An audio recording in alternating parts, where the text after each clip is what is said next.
कभी कभी हम कोशिश करते हैं कि चर्चा में रहे, बाकी समय बहुत सारे टाइम दुनिया कोशिश करती है कि चर्चा में घसीटा जाए चीज़ों। कोई किसी का कुछ बिगाड़ नहीं सकता।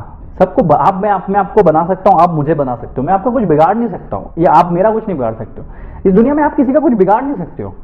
आपको लगता है कि मैंने इसका खत्म कर दिया, कि मैंने इसका ये कर दिया, वो आपका अहम होगा, ईगो होगा। यह हो जाती है, कभी अनजाने में होती है, कभी जाने में होती है, और कभी कभी बड़ी हो जाती है, कभी छोटी हो जाती है। आप मानो चाहे मत मानो, बट रोड का धंधा है, हर कोई नहीं कर सकता। बड़ा ईगो साइड रखना पड़ता है, बहुत संघर्ष करना पड़ता है। कोई सम्मान मान इज्जत होती, ये हमको लगता है कि हमारी बहुत इज्जत है। व्यक्तिगत में मैं अपनी बात कर रहा हूँ, मेरे को बाकी को नहीं कि मुझे बहुत लोग चाहते हैं, प्यार करते हैं, ऐसा कुछ भी नहीं है। हमारा कोई सम्मान मान नहीं है। वी आर जस्ट किराएदार। हम भी जॉब ही कर रहे हैं, हम बिजनेस नहीं कर रहे हैं। हमारी कंपनी हमने बना दिया, हम उसके नौकर हो गए। जीवन इन्वॉल्व वालों का पलटेगा, इन्फॉर्म्ड वालों का नहीं पलटेगा। अब ये पता नहीं मेरे को चर्चा और चाय का क्या लेना देना है, और क्यों इतना चलता रहता है जी। तो कभी कभी हम कोशिश करते हैं कि चर्चा में रहे, बाकी समय बहुत सारे टाइम दुनिया कोशिश करती है कि चर्चा में घसीटा जाए चीज़ों को। दिल्ली हाईकोर्ट का कुछ नहीं है, कुछ वीडियोस हमारे खिलाफ बिना हाथ पैर के, बिना देखे समझे, प्रूफ के, और जो आया फ्लो में बना दिए कुछ लोगों ने। तो कंपनी को काफ़ी नुकसान हुआ, व्यक्तिगत रूप से भी मानहानि का नुकसान हुआ। और कहीं ना कहीं आप जब कुछ गलत नहीं करते हो, कोई आपको एक टारगेट करता है किसी एजेंडा के साथ, प्रोपेगेंडा के साथ, तो कहीं नहीं दिल दुखता है, और कंपनी को भी कहीं ना कहीं ठेस पहुंचती है कि भाई वी वर नॉट रॉन्ग। और जब आप गलत नहीं और आप चुप बैठोगे तो फिर दुनिया और गलत समझती है आपको। You need to prove your side ना। भले 4 महीने 6 महीने बाद हमने 4 महीने सुना, सहा, सहन शक्ति रखी, सबका देखा, भाला सब कुछ देखा, पर वो लगातार आता जा रहा था, आ ही जा रहा, रुक ही नहीं रहा था, गाड़ी रुक ही नहीं रही थी किसी की। और सामने वाले भी लोग ऐसे थे कि जैसे एक एक्सप्रेस वे मिल गया नया और चढ़ाओ अपनी गाड़ी।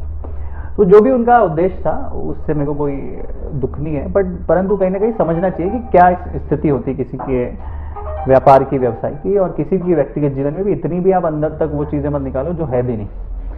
तो कंपनी ने डिसाइड किया, लीगल टीम ने, सेल ने, परिवार ने, कि we should go to Delhi high court.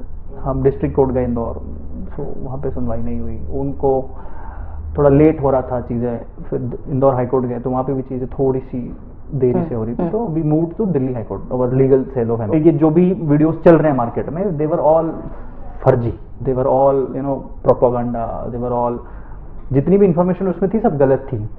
FIRs की बात हुई, पैसों के लेके बात हुई, सब फेक थी, सब मनगढ़ंत थी। ये मुंह में जो आया उसने बोला। अब जिसने वीडियो बनाया है, आपने बनाया, अब मैं आपको बोलूंगा थोड़ी कि गलत है सही है, आपने बना दिया। आप हो, अब आप 1-2 हो तो उनको बोल सकते हैं। जब लाइन बन पूरा क्या बोलते हैं घाणी ऐसा बना है, तो we need to take some action. Company decided to go, और फिर यूट्यूब को हमने बोला कि ये गलत है। तो दिल्ली हाईकोर्ट ने 2-2.5 महीने लिए उस चीज़ को समझा, इन्फॉर्मेशन निकाली, सारे पेपर्स, एग्रीमेंट्स को देखा गया।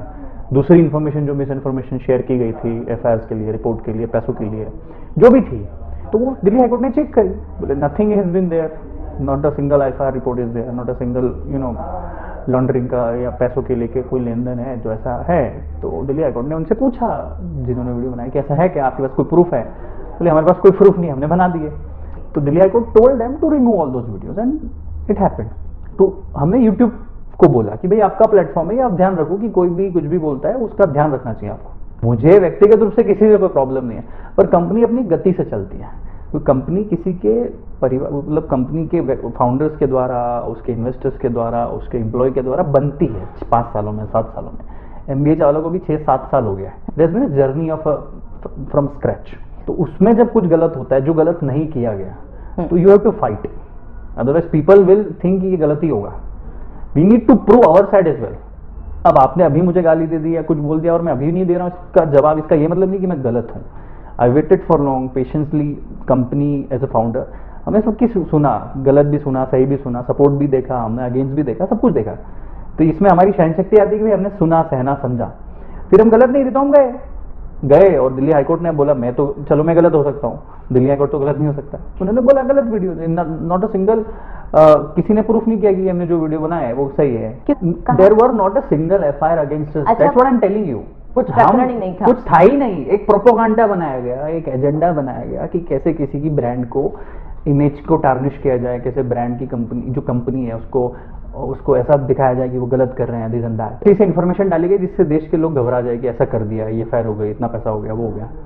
तो ऐसा कुछ भी नहीं था, ये सब इंटरनेट पे ही चल रहा था, कुछ और था। तथ्य कुछ भी नहीं थे।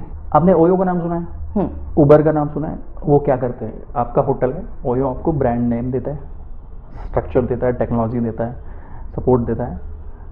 उबर क्या करता है, किसी और की कैब है, वहाँ पे टेक्नोलॉजी उन्होंने जीपीएस लगाया हुआ है, वहाँ की भाई आपको कैब मिल जाएगी और आपको ड्राइवर मिल जाएंगे, ऐसे मिलेगा। और कैब ड्राइवर को क्लाइंट मिल जाएगा, कस्टमर मिल जाएगा to go from A place to B place. So we are a medium of that.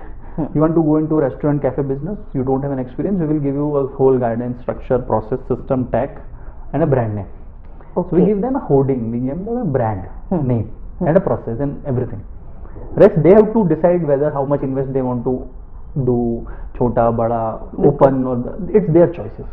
आपने 100 रूम का होटल बना दिया, अभी ओयो मना नहीं करेगा कि आप 100 रूम का मत करो, 1000 रूम का करो, 10 रूम का ही करो, इट्स योर चॉइस।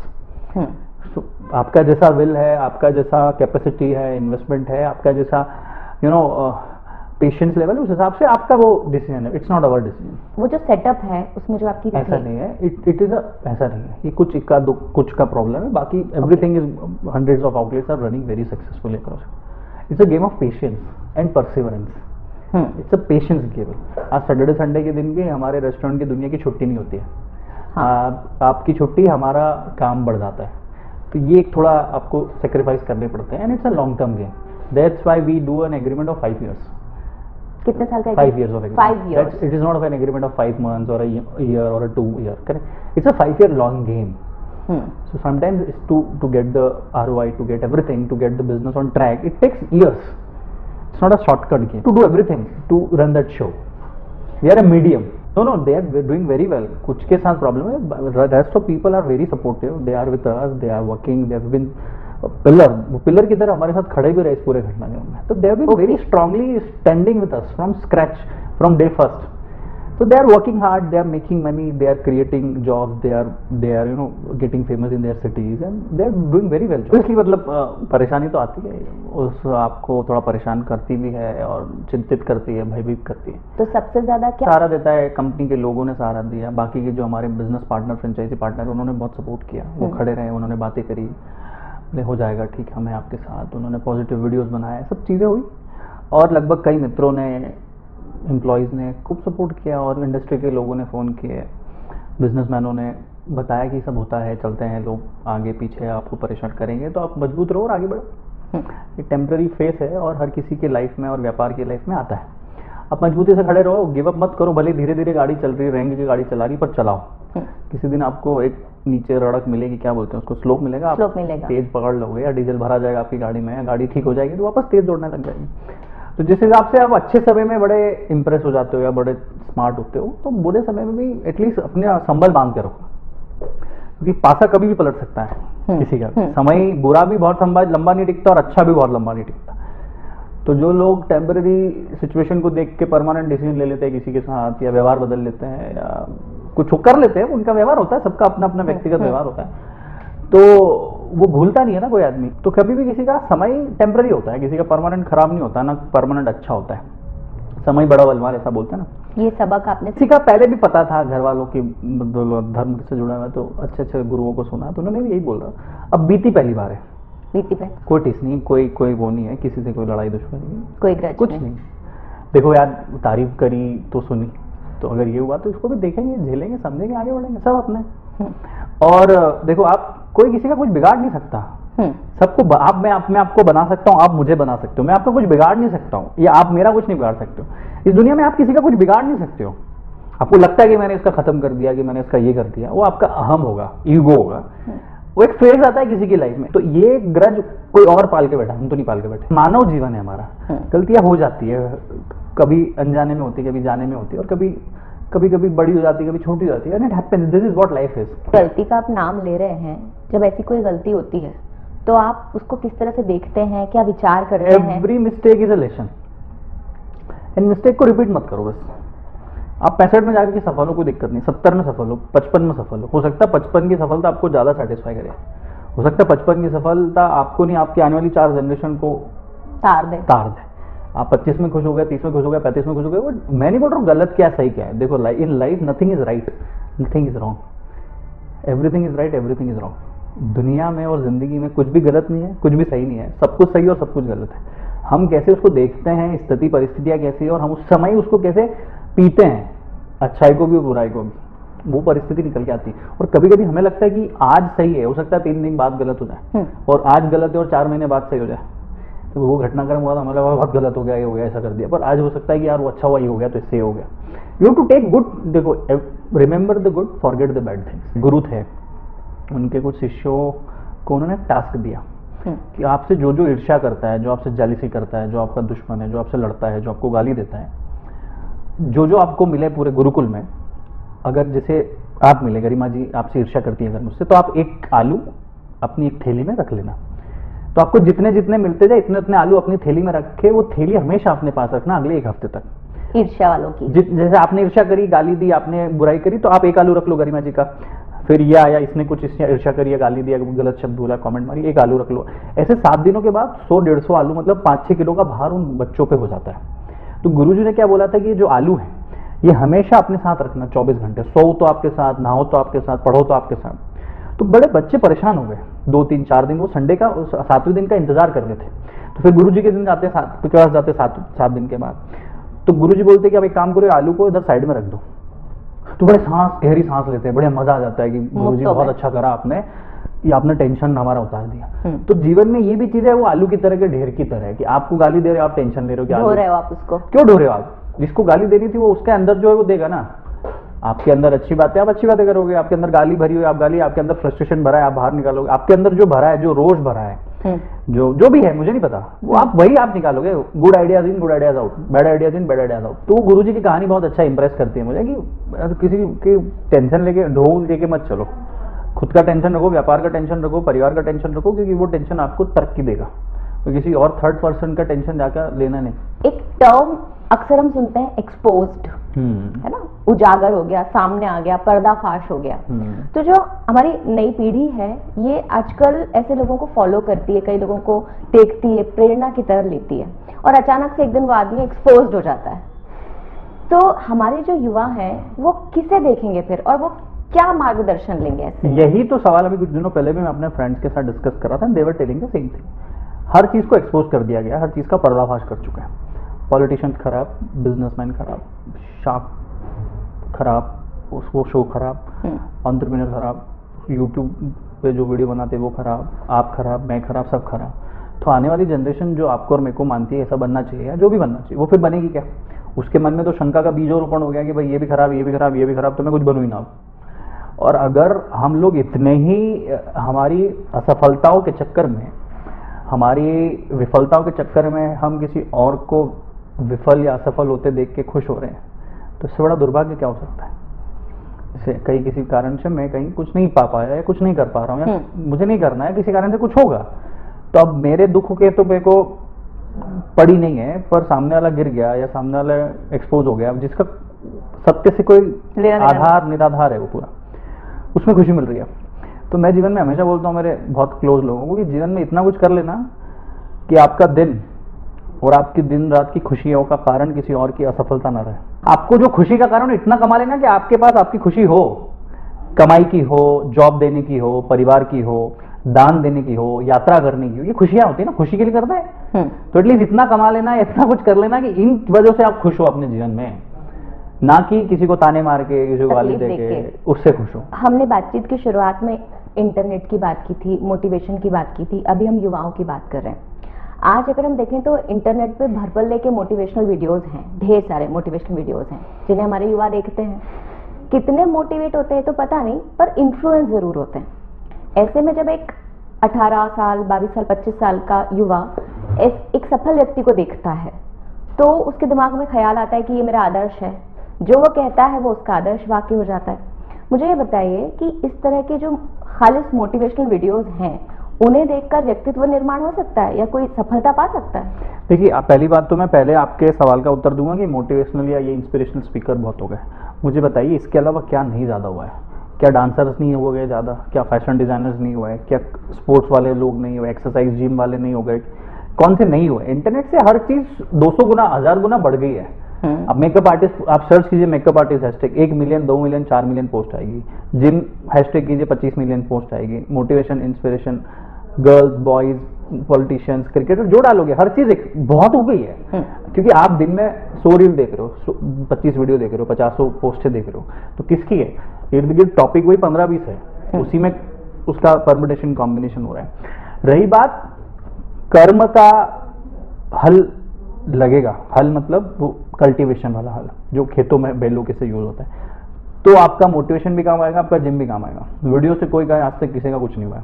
वीडियो बना रहे तो आप पैसा कमा सकते हो, अगर वीडियो देखने में तो किसी को यही कुछ नहीं पूछना चाह रही थी मैं कि आज का युवा जो है ना वो ये समझता है कि सारी चीजें उसे इंटरनेट पे मिल जाएंगी, यूट्यूब पे मिल जाएंगी। हमारा मन बड़ा चंचल है, हम हमारे मन को बेवकूफ बनाते हैं किसी वीडियो को देख के। तो उससे क्या होता है, आप अपने मन को समझा रहे हो। आप डिप्रेशन हो, आपको नहीं पता आपका महीने का सैलरी है, आपको कुछ नहीं पता आप काम क्या करोगे, बट आपने एक वीडियो देख लिया, आपने अपने मन को बोल दिया कि हाँ मैं तो ऐसा हूँ, मैं कोई आता है। दो तरीके की इंटरनेट की दुनिया, एक इन्फॉर्म्ड दुनिया, एक इन्वॉल्व दुनिया है। इन्फॉर्म दुनिया क्या होती है कि मैंने इन्फॉर्म दो तरीके की दुनिया है। अब आप, मुझे नहीं पता आप किस दुनिया में, मतलब ऑडियंस के लिए बोल रहा हूँ, आप अपने आप को देखिए। इन्फॉर्म मतलब आपको सब कुछ पता है, काई से, या तो वीडियो देख के, पढ़ के। इन्वॉल्व दुनिया है करके। ओके। तो इन्वॉल्व दुनिया जो है, जैसे आपने, मैं क्रिकेट खेल रहा हूँ या मैंने छक्का मारा, तो मैं इन्वॉल्व छक्का मारा, मैं इन्वॉल्व हूँ इस गेम में। आपने मैं पार्टिसिपेट हूँ, ये इन्वॉल्व हूँ ना मैं। जैसे पॉडकास्ट में दे रहा हूं तो आप इस पॉडकास्ट में इन्वॉल्व हो, आप सवाल पूछ रहे हो या जवाब दे रहे हो, करेक्ट? आप सिर्फ देख रहे हो तो आप इन्फॉर्म्ड हो। दुनिया इन्वॉल्व वालों ने पलटी है, जीवन इन्वॉल्व वालों का पलटेगा, इन्फॉर्म्ड वालों का नहीं पलटेगा। Let me tell you again that, जैसे क्रिकेट का मैच चल रहा है, विराट कोहली, रोहित शर्मा क्रिकेट मैच कर रहे हैं, वो किसी कारण से वो बीट हो गए, तो वो खुद, उसका अपोनेंट या उनके कोच बोलेंगे कि ये विराट गलती करी, तो वो सुनेंगे। जो ऑडियंस है या जो कमेंट मार रहे उसके नहीं सुनेंगे विराट कोहली, क्योंकि वो इन्फॉर्म ऑडियंस है। इन्वॉल्व ऑडियंस कौन है उस गेम में? कोच हो सकता है, मैनेजमेंट हो सकता है, खुद विराट कोहली हो सकता है, रोहित शर्मा है, या जो बॉलिंग कर रहे हैं स्टुअर्ट ब्रॉड है अगर अभी दूसरी टीम के, तो वो इन्वॉल्व है उस गेम में। तो ये दुनिया की सुनी उसी की जाएगी जो इन्वॉल्व है, इन्फॉर्म की कोई नहीं सुनेगा। रणबीर अलाहाबादी के साथ में आपने एक पॉडकास्ट शूट किया था, उसमें मैंने सुना कि आप कह रहे हैं कि भारत में हम दूसरों के द्वारा जो मिलने वाला सम्मान है उसको बहुत महत्व देते हैं। अभी जब लाइफ का एक ये वाला फेज गुजरा, तब आपका नजरिया कुछ बदला सम्मान को लेकर? कोई सम्मान मान इज्जत होती नहीं है मैम करीमा जी। ये हमको लगता है कि हमारी बहुत इज्जत है, व्यक्तिगत में मैं अपनी बात कर रहा हूँ, मेरे को बात क्यों करेंगे कि मुझे बहुत लोग चाहते हैं, प्यार करते हैं, ऐसा कुछ भी नहीं है। हमारा कोई सम्मान मान नहीं है। वी आर जस्ट अ किराएदार फॉर अ पर्टिकुलर परफॉर्मेंस। आप हो नहीं हो, कोई किसी को कोई फर्क नहीं पड़ता है। You are just a performer. आप उस क्रीज पे हो, जब तक आप चौका छक्के मारो आपको तारीफ मिल जाएगी, नहीं आउट हो गए तो बाहर कोई दूसरा प्लेयर आ जाएगा। ये सर्वाइवल ऑफ द फिटेस्ट की कहानी है। 1.25 करोड़ लोग हैं इस देश में, 11 लोग परफॉर्मेंस करते हैं टीम में, 4 हटा दो तो 15 हो गए, 4 जोड़ दो तो जो 15 खेलते हैं ना उनकी बात होती है, जो नहीं है उस टीम में उसके अलावा भी 150 लोग हैं। आप कैप पे देखोगे स्पोर्ट्स में 250-280 नंबर लिखा होता है कि अभी तक 280 प्लेयर आ चुके हैं और जा चुके हैं। तो अगर आप इन्वॉल्व हो, अगेन परफॉर्म्ड हो, तो आपकी इज्जत उस समय पर्टिकुलर टाइम बिंग के लिए है।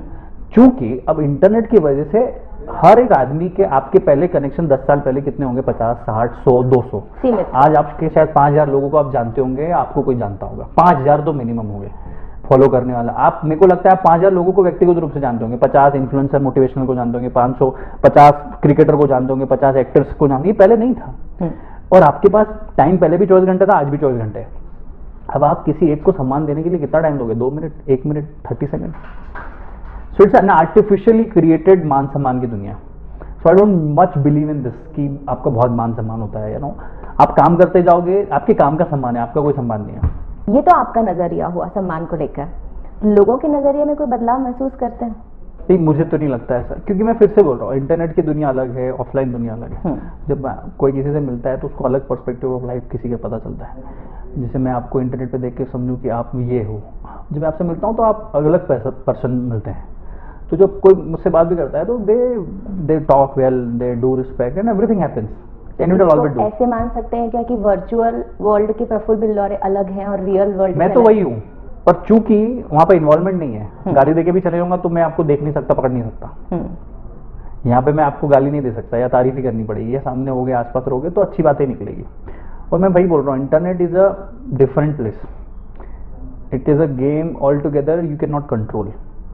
किसी और का फ्रस्ट्रेशन, आपकी पोस्ट दिख गई, आप पे गाली आ जाएगी, आप दूसरे पे भी गाली आ जाएगा। और जो आदमी 4 लोगों को गाली दे रहा है वो 400 और को भी दे रहा है, और 4 की तारीफ कर रहा है तो 400 और की भी तारीफ करेगा। You never know, it's a game of total uncertainty. बहुत सारे युवा आपको सुनते हैं, आप उनके साथ इंटरेक्ट करते हैं, आपको क्या लगता है जो भारत का युवा है उसकी क्या आज भी ये सोच है कि एक MBA कॉलेज से, प्राइवेट कॉलेज से MBA कर लूँ, ठीक ठाक सैलरी हो और सेटल हो जाऊँ? एंटरप्रेन्योरशिप को लेकर या बिजनेस को लेकर उसकी क्या मानसिकता है कि बस नौकरी में इन्वॉल्व रहना ऐसा चाहता नहीं है, हर तरीके की। इस देश के अंदर 100 देश है, 150 करोड़ की जनता में 15 या 1.5 करोड़ के 100 देश हैं, अलग अलग दुनिया है। कोई 100 लोगों से मिलोगे, बिजनेस की कोई कॉन्क्लेव में जाओगे तो सब बिजनेस की बातें करें, तो आप बोलोगे यार अब तो सब बिजनेस कर रहे हैं। किसी कॉलेज या यूनिवर्सिटी में चले जाओगे तो बच्चे बोलेंगे मेरा जॉब नहीं लग रहा, मेरे को MPPSC UPSC क्लियर करनी। तो बहुत अलग डाइवर्स दुनिया है, और आप कभी भी 10 15 20 लोगों से मिलके, 50 लोगों से मिलके आप ऐसा जनरलाइज नहीं कर सकते, तय नहीं कर सकते कि गरिमा जी बोल रहे थे कि मेरे को तो बिजनेसमैन बनना है, तो मैं ऐसे कोई स्टेज पे जाके नहीं बोल दूं आजकल की महिला तो एंटरप्रेन्योरशिप की तरफ जा रही है। आप समझ रहे हो? I can not generalise with sample. We are a big country now, we are a different country, and now why we are a different country, now everybody is मतलब connected to the internet। तो जिसको करना है ना वो कर रहा है। क्या जॉब खराब है क्या? आप भी जॉब ही कर रहे हो, हम भी जॉब ही कर रहे हैं, हम बिजनेस नहीं कर रहे हैं। हमारी कंपनी हमने बना दिया, हम उसके नौकर हो गए। सही बात बोलूँ तो वो जो जॉब पे आता है उससे ज़्यादा टेंशन हमारे को होता है। 9 to 5 छोड़ के 24/7 into 365 डे की जॉब में बिजनेस में जाता है आदमी। और entrepreneurship business is a big game and a long term game. ये बोरिंग गेम है। क्या है? Very boring game. ओके। आज के युवाओं को और हमारी उम्र के लोगों को चाहिए इंटरेस्टिंग, हर दिन कुछ ना कुछ, रोज तड़ाका बड़ाका चाहिए, मसाला चाहिए। And business brings boringness, and boringness brings money and results. But do you let me know right now कि कितने आज का युवा, मेरी उम्र का छोटा बच्चा, उसको बोरिंगनेस में आप डालोगे तो डिप्रेशन में चले जाएगा। उसको रोज कुछ ना कुछ मसाला चाहिए। उसका क्या बोलते हैं उसको, डोपामाइन, एड्रेनल हाई उसका अप लो होना चाहिए। करेक्ट। ओके। तो पर उससे रिजल्ट नहीं आता। Business is boring. अब इसमें क्या है ना, दोनों चीज को कंपेयर करना और दोनों को बोलना कि ये बेस्ट है या ये बेस्ट है, गलत है। आपको क्या समझ आता है, आपकी जीवन की क्या खुजली है, उस हिसाब से आप खुजा लो। तो आप कैसे एडवाइस करते हो कि बिजनेस करे या नौकरी करे? यार मुझे ऐसा समझ आता है कि अगर आप जॉब कर रहे हो ना तो जॉब को गाली मत दो कि यार मेरे को जॉब गलती लगती है। मैं कई मेरे दोस्तों को बात करता हूँ, 4 साल पहले भी जॉब को गाली दे रहे थे, आज भी दे रहे हैं, और कर रहे फिर करके हो रहे हो। बिजनेस वालों को बोलते हैं यार हमारे बहुत टेंशन है, आज नौकरी अच्छी थी मेरी तो 1 लाख की 2 लाख की। तो वही आप जो काम से, जिससे आपका घर चल रहा है, जिससे आप 4 पैसा कमा रहे हो, आपका दाल रोटी चल रहा है, उसको गाली मत दो। आप कंपैरिजन की दुनिया में मत जाओ। कंपेयर भी करो कब, जब आप उस दुनिया में जाना चाहते हो। जॉब कर रहे हो, माना है कि बिजनेस करना है, तो बिजनेस से कंपेयर करो। लग रहा है कि हाँ अब वो नदी के पास मेरी नाव आ रही है तो कूद जाओ ताकि आप नाव में चले जाओ। अब ऐसे ही मत करो कि नाव पास में और मैं पानी में पहले कूद जाओ, डूब के मर जाओगे। एक तालमेल बिठाओ। ओके। जैसे कूद सकते हो फिर आप अपना जजमेंट बनाओ। जैसे मैंने एक पहले कॉन्सेप्ट दिया इन्फॉर्म्ड और इन्वॉल्व का। एक दूसरी दुनिया डिबेट जीतने का। 2 तरीके के वॉर होते हैं। एक अरीना में वॉर होता है, ग्राउंड में, और एक डिबेट का वॉर होता है। कई लोग डिबेट के वॉर को जीतना चाहते हैं। कर जॉब रहे, प्रूव जॉब को करेंगे, जॉब बेस्ट है। कर जॉब रहे, प्रूव करेंगे बिजनेस को कि बिजनेस बेस्ट है। काय में कर रहे हैं? बातों में। डिबेट जीतना चाह रहे हैं। तो डिबेट के वॉर्स मत जीतो, छोटी लड़ाई लड़ो पर अरीना की खेलो। काय की? जमीन की मैदान में उतरो। बातों से कुछ नहीं होना। छोटा भले ही चाय का गुमटी खोल लो, उसकी दुनिया, वो लड़ाई जीतो। फिर चाय पे आ गए हम। चाय मतलब व्हाई शुड आई टेल चाय, बिकॉज आई स्टार्टेड फ्रॉम चाय एंड चाय इज द मोस्ट, आप मानो चाहे मत मानो, बहुत रोड का धंधा है। हर कोई नहीं कर सकता। बिल्कुल। बड़ा ईगो साइड रखना पड़ता है। बिल्कुल। बहुत संघर्ष करना पड़ता है। कोई भी धंधा हो, पंचर का हो, साइकिल का हो, साफ सफाई का हो, बुटीक का हो, पार्लर का हो, तो वो जीतो। 100 रुपए की लड़ाई लड़ो, पर लड़ाई लड़ो ग्राउंड वाली। आप छोटे गांव से हैं, कस्बे से हैं, धार के पास। लबरौदा। जी। आपने ग्रामीण भारत भी देखा है और अब देश दुनिया भी घूम चुके हैं। क्या डिफरेंस, क्या अंतर आपको दिखता है इन दोनों में? डिफरेंस आप कम है, चीजें उनको भी पता है। न्यूयॉर्क सिटी में कोई फैशन लॉन्च हो रहा है ना, तो मेरे गांव वाले को भी पता है कि वहाँ पे ये ऐसी जीन्स लॉन्च हुई है, इंटरनेट ये की जूता वजह लॉन्च। से। वही अगेन इन्फॉर्म्ड है, इन्फॉर्म्ड है, क्योंकि इन्वॉल्व नहीं है डायरेक्ट इकोनॉमी से, डायरेक्ट लॉजिस्टिक्स से, डायरेक्ट अरीना से, तो थोड़ा फर्क है। अब जो चीज चाय का ठेला मैं अहमदाबाद में शुरू किया, अगर वो लबरौदा में शुरू करता तो शायद अलग मेरा यात्रा होता है, कहीं और होता मैं, या वहाँ कहीं और होता। तो कभी कभी आप, एक सत्यनारायण कथा है ना अपने सनातन धर्म में, कि पहले लकड़हारा आम की लकड़ियाँ काटता था तो उसको 500 रुपये मिलते हैं। फिर एक गुरुजी आते हैं, अवतार मिलता है, तो बोले मेरे को सफलता चाहिए, मैं क्या करूँ? बोले काम कर बेटा, तू लेफ्ट ले और लेफ्ट वाले खेत में जा, वहाँ पे काटना लकड़ियाँ, यही कुल्हाड़ी यही लकड़ी काटना और यही मेहनत। और वहाँ पे उसको खेत मिलता है चंदन का, अब वो 5,000 की लकड़ी काटता है। काहे की? चंदन पहले भी लकड़ियाँ काट रहा था, कुल्हाड़ी से ही काट रहा था, 8 घंटे 10 घंटे मेहनत करके, बेच भी वहीं रहा था मार्केट में, पर अब वो चंदन की लकड़ियाँ काटते हैं। तो कभी कभी आप कहाँ काटते हो, कैसे काम करते हो, किस परिवेश में करते हो, किस जगह पे करते हो, किन लोगों के साथ करते हो, उससे बहुत फर्क पड़ता है। तो कहीं ना कहीं, परंतु अब पिछले 5-6 सालों से the way government of India is working on infrastructure, गांव का आदमी उसके नियरेस्ट शहर में मैक्स टू मैक्स 1 घंटे आधे घंटे में पहुंच सकता है। तो अब मैं बोलूँगा कि भारत अब एक है, अब इंडिया भारत नहीं, भारत ही है अब। तो ग्रामीण लोग अपने आप को छोटा और असहाय महसूस ना करें, और शहरी लोगों को ये भी नहीं लगना चाहिए कि हमारी ज़िंदगी अच्छी है कि बुरी है। आपके अपने फायदे, उनके अपने नुकसान है और अपने फायदे हैं। पर चूंकि शहरी लोगों को ग्रामीणों की आवश्यकता और ग्रामीणों को शहरों की आवश्यकता, तो जितना ज़्यादा हम कोलैबोरेशन कर पाएंगे, जितना ज़्यादा हम ट्रैवल कर पाएंगे, एक दूसरे की ज़िंदगी को समझ पाएंगे, और जिसके पास जो है उसको वो बढ़ाए, जिसके पास वीकनेस है किसी चीज़ की उसको बेहतर करें। बहुत सारी बातें की, देश की, दुनिया की। थोड़ा लौटते हैं प्रफुल्ल बुल्लेरे की तरफ। आप शादीशुदा हैं, किस एज में शादी हो गई थी? मैं शादी किया 24 में। 24 में। तो जो आज के युवा हैं वो तो पहले करियर को फोकस करते हैं, उसको महत्व देते हैं, और शादी जो है वो बाद में आती है, तो कई सारी लेट मैरिजेस भी होती हैं। आपने 24 साल की उम्र में शादी की, आप उनको क्या बोलना चाहते हैं? सही नजरिया है उनका? नहीं, I don't, again this is a debate और सबका अपना पर्सपेक्टिव है, बट आई बिलीव आपको शादी बहुत ज़्यादा लेट नहीं करनी चाहिए। ओके, कारण? उसका मुझे ऐसा व्यक्तिगत रूप से लगता है कि परिवार, जिम्मेदारी, समाज आपको समझ आता है शादी के साथ। अच्छा, फिर आप में धैर्य आता है, गंभीरता आती है, और धैर्य और गंभीरता आपको लंबा लेके जाती है, मुझे ऐसा लगता है। दूसरा, अगर कोई जेन्युइन रीज़न नहीं है तो आप शादी को लेट मत कीजिए आज़ादी के नाम पे। आप IAS की तैयारी कर रहे हो तो आपको 28 में 29 में अटैम्प्ट देने हैं, लेट हो रहा है, पढ़ाई नहीं कर पाओगे तो आप करो लेट। आप MBA कर रहे हो तो ठीक है, बट इलॉजिकल रीज़न के चक्कर में शादियाँ लेट नहीं होनी चाहिए। दूसरा, उसने लेट करी, उसका नहीं है, उसका मन है, तो उसके में भी नहीं। आप अपना परिवार और अपना व्यक्तिगत वो देखो कि आपको क्या जाना है, लक्ष्य कहाँ है आपका। दूसरा, एक आज़ादी के नाम पे बहुत ज़्यादा युवा, मैंने जितना समझा है, वो थोड़ा लेट करते हैं, शादी को पीछे खींचते हैं, जो मुझे लगता है सही नहीं है। And I am happy that I got married at the age of 24, because government का तो 21 साल का है, उससे तो मैं 3-4 साल आगे चल रहा हूँ। ये बताइए कि आगे क्या सोच रखते हैं, फ्यूचर प्लान्स क्या हैं, कुछ बताएंगे? काम करना है, जो चल रहा है बिजनेस को बढ़ाना है, बढ़ रहा है धीरे धीरे चुपचाप, और boring again, that's what I am telling you. तो there will no be excitements की क्या एक्साइटेड है यार। तो अब बड़ी बड़ी कंपनियों को देखेंगे, वो slowly and study they grow. दूसरा, मैं और काम करना चाह रहा हूँ, अभी मेहनत करता हूँ। अभी मैंने बहुत ज़्यादा जो अटैचमेंट्स है, इन्वॉल्वमेंट थे, उनको कम किया है। बहुत सारे नए रिश्ते बने हैं, कुछ बिगड़ भी गए, तो ऐसा चल रहा है। बहुत सारी चीज़ें समझ आई है, रियलिटी ट्रुथ को फेस किया है, तो अब थोड़ा स्कैनिंग हो जाती है जल्दी चीज़ों की, व्यक्तियों की, जो भी है, तो उसको समझिए। निखार और आया है खुद के काम में, मेहनत करने पड़ गया है। फिर मुझे ऐसा लगता है कि अब ज़्यादा मैं कुछ करने या बनने के लिए नहीं सोचता हूँ, कुछ करने के लिए काम करता हूँ, कि कुछ बनूंगा या कुछ पाऊंगा। उससे ज़्यादा कि काम करते रहो, जो मिलेगा जो मिल जाएगा, नहीं मिलना है तो वो आपके हाथ में नहीं है, टू बी ऑनेस्ट। परिणाम आपके हाथ में नहीं है, आपके हाथ में कर्म करना है, तो सिर झुका के काम करते रहना है। अब ये भी नहीं देखना कि तेज जा रहे हो कि स्लो जा रहे हो, क्योंकि चूंकि क्या है ना, हम लोग ना, हमको लगता है कि गाड़ी में पेट्रोल है तो फटाफट चले गए। गाड़ी में पेट्रोल नहीं है तो क्या करोगे, फिर तो हाथ में लेके चलना पड़ेगी। पर इसमें एक और चीज़, गाड़ी में पेट्रोल नहीं है इसका क्या मतलब 80,000 की गाड़ी खराब तो नहीं होगी ना आपकी, आप फेंक थोड़ी दोगे उसको कि पेट्रोल नहीं, चल नहीं फेंक दो, ऐसा होता है क्या? तो कभी कभी अपनी कंपनियों में और अपने व्यवहारिक जीवन में, व्यक्तिगत जीवन में, अपनी गाड़ी में कभी कभी पेट्रोल खत्म हो जाता है, तो एटलीस्ट धका के at least nearest petrol diesel pump तक ले जानी पड़ती है। तो जिंदगी और व्यापार भी ऐसे चलता है। इसका ये मतलब नहीं कि आपने जो 80,000 लाख की गाड़ी खरीदी वो खराब है, आपने जो व्यापार खड़ा किया वो खराब है, आपका जो व्यक्तिगत निर्माण हुआ वो खराब है। आपकी गाड़ी में या तो ऑयल खत्म हो गया है, या क्लच पे टूट गई है, या वो चेन में कोई दिक्कत आ जाए, वो नियरेस्ट गैरेज या पेट्रोल में जाके सुधार लो, या पंचर हो गई है, सुधरवा लो, 25-50-100 रुपये लगेंगे, आधे घंटे की मजदूरी लगेगी, काम हो जाएगा। हर समुद्र में अगर कोई तूफान आया है तो आपको कश्ती को कहीं अच्छे किनारे पे लगाने के लिए आता है। मुझे लगता है बहुत लंबे समय से आप एक ब्रेक पे चल रहे हैं। आपके जो चाहने वाले हैं उन्होंने आपके वीडियो लंबे समय से नहीं देखे हैं, तो वो कब वापसी होने वाली है आपकी? ये देखो क्या है ना, मैं बहुत समय से जितना आता था मैंने सब बता दिया दुनिया को, ज्ञान दे रही है। मैं खुद ही लर्निंग फेज में था पिछले 6-8 महीनों से। तो जमाना गया, आपका सबसे अच्छा दर्पण है।